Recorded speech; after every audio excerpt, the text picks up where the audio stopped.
Hi everybody, this is Dylan, also known as BaritoneFox on the Discord. I am, if you don't know, the lead 3D modeler and animator, as well as the production manager on New Eden for Wonderwolf Studios.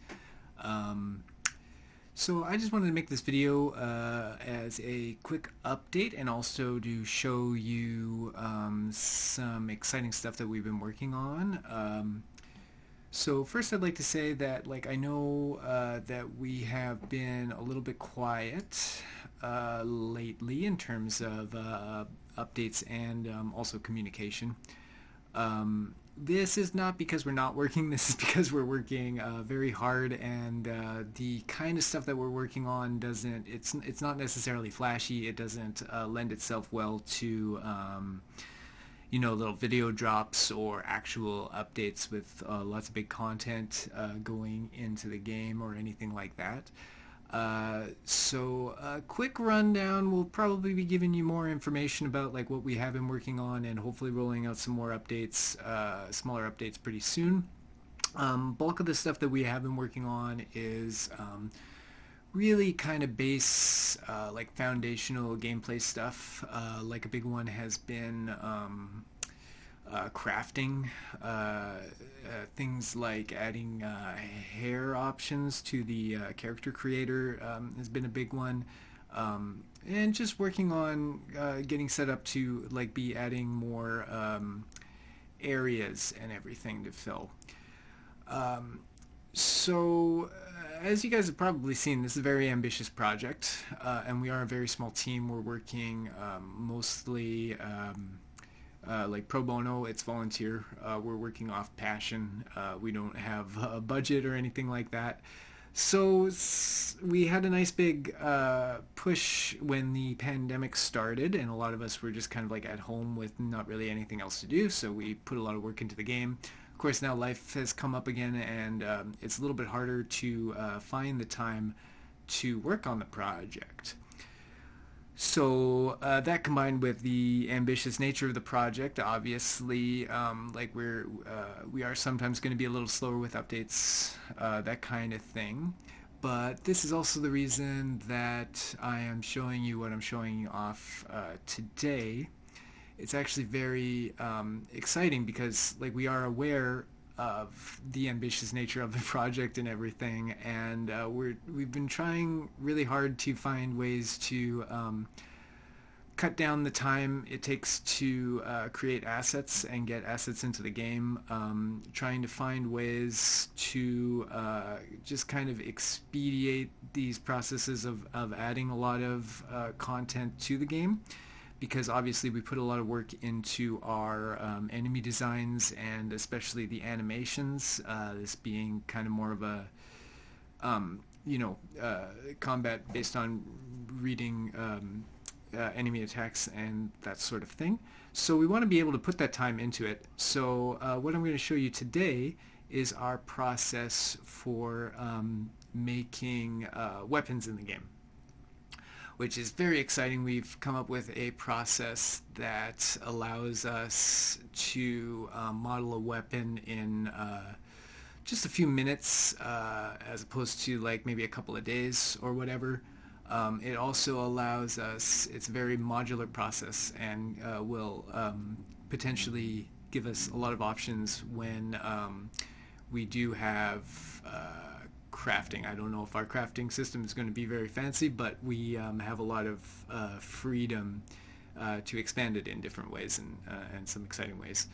So with all of that said, I will show you some of the process that goes into not necessarily making these models, because that's a very long process. It's taken up a lot of my time lately, but just showing you how it helps with just quickly creating assets, and how we've kind of set ourselves up for more kind of procedural and modular asset creation within the game.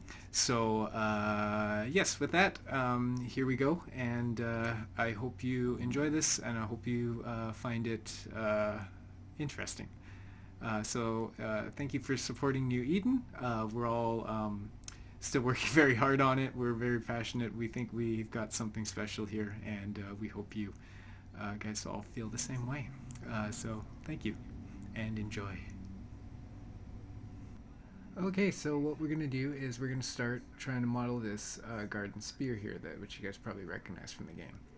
So basically we've got a bunch of different components, different meshes that will eventually come together to make these different weapons, to give us a lot of options on shapes and everything. We also have just a reference object here so that we can get similar lengths and everything, for gameplay purposes and everything.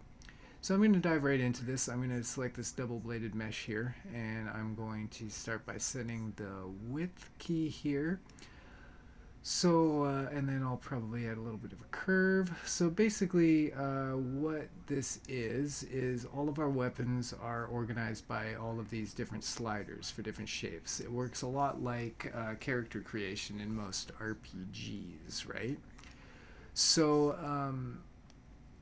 yeah, basically just by combining all of these different meshes, or these different shapes to the mesh, then we can kind of do really quick and dirty modeling with absolutely no knowledge of Blender or 3D modeling really required. If you can do a character creator in an RPG, you can make a weapon for New Eden.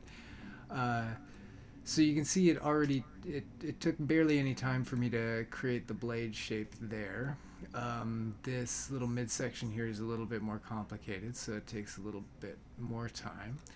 But you can basically just see it's just a matter of kind of playing around, looking at the shape that we're trying to create, and then playing around with these values in order to create the shape that we need in the game.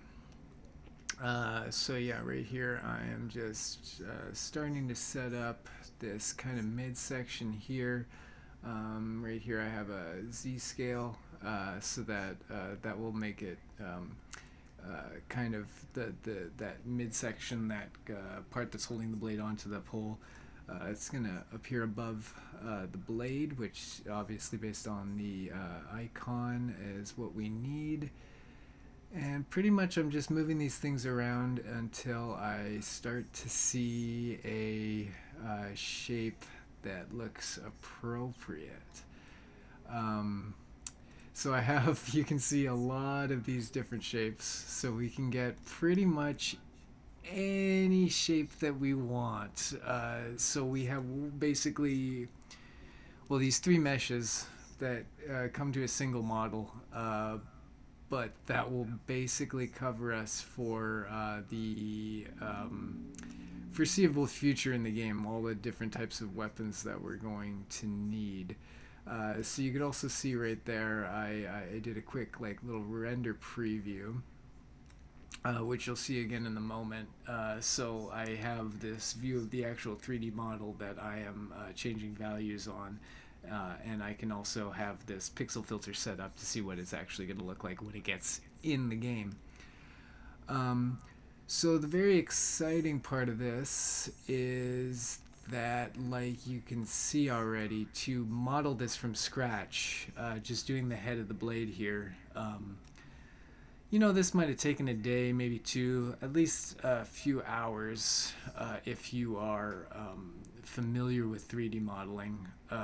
It would still probably take a few hours, but you can see this video is all taken in real time, and it is taken minutes, and already the shape is basically there.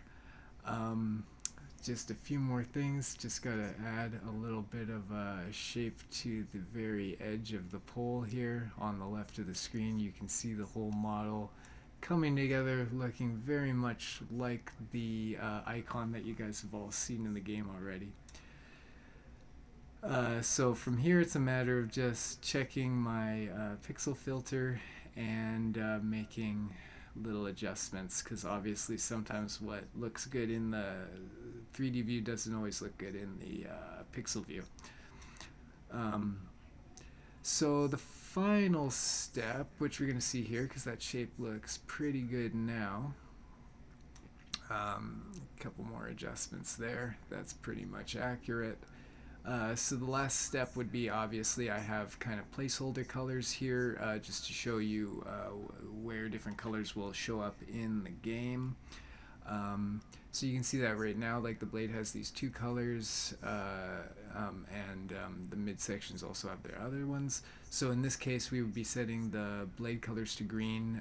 Also, this kind of purple section would also be green to kind of close that little gap and create more of that like holes on the blade, what it looks like. The other two would be gray and various shades of gray and green on these color slots for the actual pull. So now that it's done, I am just going to click into my animations and everything. I'm going to select spear animation because this is a spear, and then all of a sudden now our character is holding the spear, and that's going to be how it's coming out in the game. So very exciting stuff. And here the last section of this process would be, here I'm showing the Garden Greatsword in the values. So basically in Unity, this is what we have, is we're basically just transferring all of these shape and color values into slots in Unity. So what this means is our weapon creation has the potential to be completely procedural. It's mostly contained in the engine and requires no technical knowledge whatsoever. So very exciting. So I hope you enjoyed that, and we'll see you again soon.